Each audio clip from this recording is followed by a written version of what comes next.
simulador inscrito, com a palavra o deputado Tadeu Venere.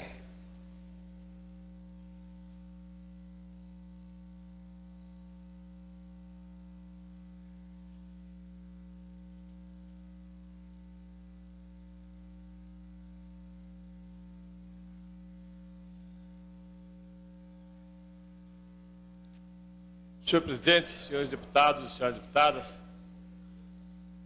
ontem, deputado Juscelito Canto, eu comentei aqui a respeito do projeto de lei 219/09, que nós aprovamos na CJ e que está hoje na Comissão de Finanças, e que é um projeto que prevê algumas novas formas de regulamentar estágio, ou estágio probatório, de fazer avaliação de estágio probatório, e coincidentemente, deputado Juscelito Canto, hoje o pessoal de Ponta Grossa, por isso que me dirijo a Vossa Excelência, me procurou, pessoal que trabalha, funcionários do Estado que trabalham na Secretaria da Criança e do Adolescente, e que no CAED de Ponta Grossa, CAED 1 de Ponta Grossa, e que estão bastante constrangidos com algumas situações específicas que estão acontecendo na Crescendo.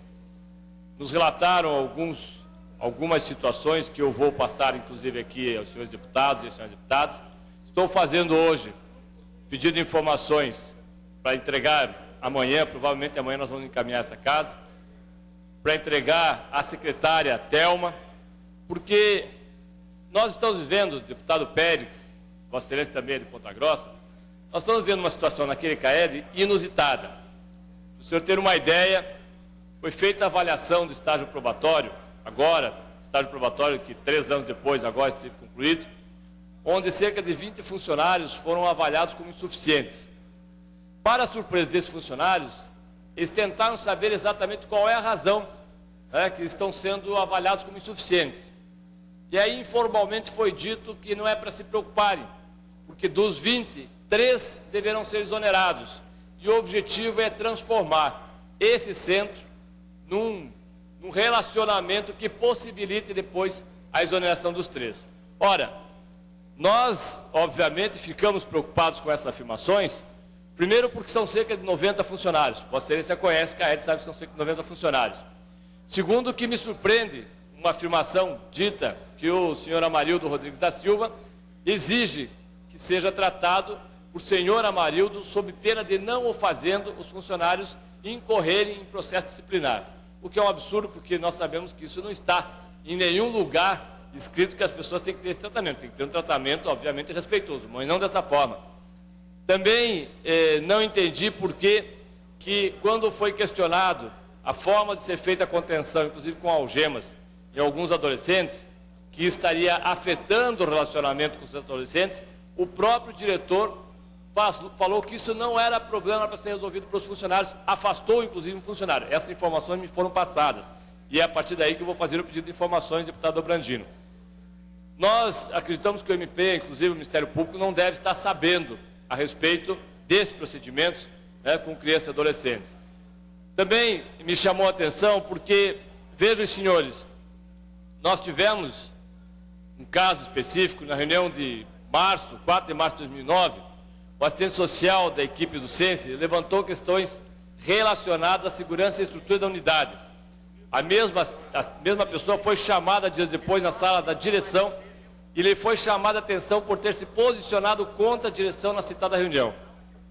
Em outro momento, mês de maio de 2009, a mesma assistente social, bem como outros membros da equipe, foi profundamente contra uma atitude da direção em relação ao modo de contenção, como eu citei agora. Então, há uma série de situações que estão acontecendo e que me preocupam, porque esses funcionários iniciaram, deputado Dobrandino, em agosto de 2006 e tiveram o seu estágio probatório concluído agora, estão tendo sua avaliação agora. Eu vi algumas avaliações e, surpreendentemente, as avaliações são positivas quando diz respeito ao relacionamento com o serviço público, atende de forma correta, não tem nenhum tipo de falta em número suficiente para serem penalizados, entretanto, ainda assim é dado como insuficiente.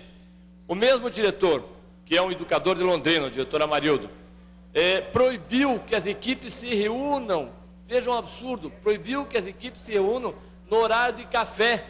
Cada um tem que ter um horário determinado e não podem conversar entre si. Ora, Eu não sei se isso corresponde exatamente à realidade ou não. Estou aqui passando uma informação que me foi trazida e, obviamente, deputado Brandino, Vossa Excelência, que já foi líder do governo, sabe, é nosso papel fazer o pedido de informações.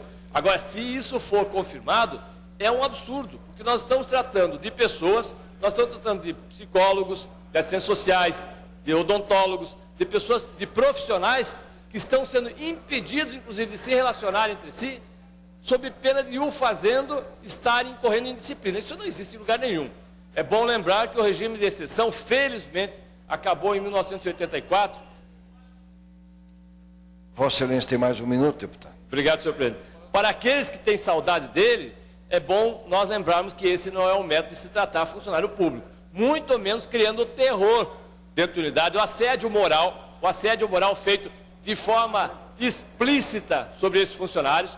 Nós sabemos que muitas vezes isso é feito para penalizar os outros, para isolar, para tirar funcionários de um determinado regime e transferi-lo para semi-liberdade. E não vai ser dessa forma, não vai ser tentando silenciar um grupo de funcionários que nós iremos resolver os problemas que, porventura, tenham nesta unidade. Então, eu vou estar, nessa semana, eu vou encaminhar o pedido de informações, ou mais tardar na segunda-feira. Espero, obviamente, marcar o mais rápido possível também, deputado Brandino, inclusive Vossa Excelência, que tem um bom relacionamento, poderá nos ajudar com a secretária Thelma, e nós temos a solução definitivamente resolvida. Porque não é possível que as pessoas, são cerca de 90 pessoas que trabalham lá, que 20 tenham avaliações insuficientes e não saibam por que estão tendo essa avaliação. Que nós tenhamos o chefe de segurança dizendo informal... Obrigado. O chefe de segurança dizendo informalmente que apenas 2 ou 3 serão exonerados, mas que 20 têm que sofrer um susto para servir de exemplo para os outros. Esse não é o método, que nós entendemos como sendo correto de se trabalhar no serviço público. Que tem, para concluir, senhor presidente, que tem no artigo 37 a forma como deve se portar o servidor público. E não pode ter na discricionalidade de um chefe de unidade a forma como ele gostaria que se comportasse, até porque nós estamos tratando do serviço público e não de um bar da esquina onde o dono do bar faz o que bem entende com os seus funcionários. Muito obrigado, senhor presidente, senhores deputados, e eu vou encaminhar o pedido de informações à secretária Thelma o mais rápido possível. Obrigado, senhor presidente.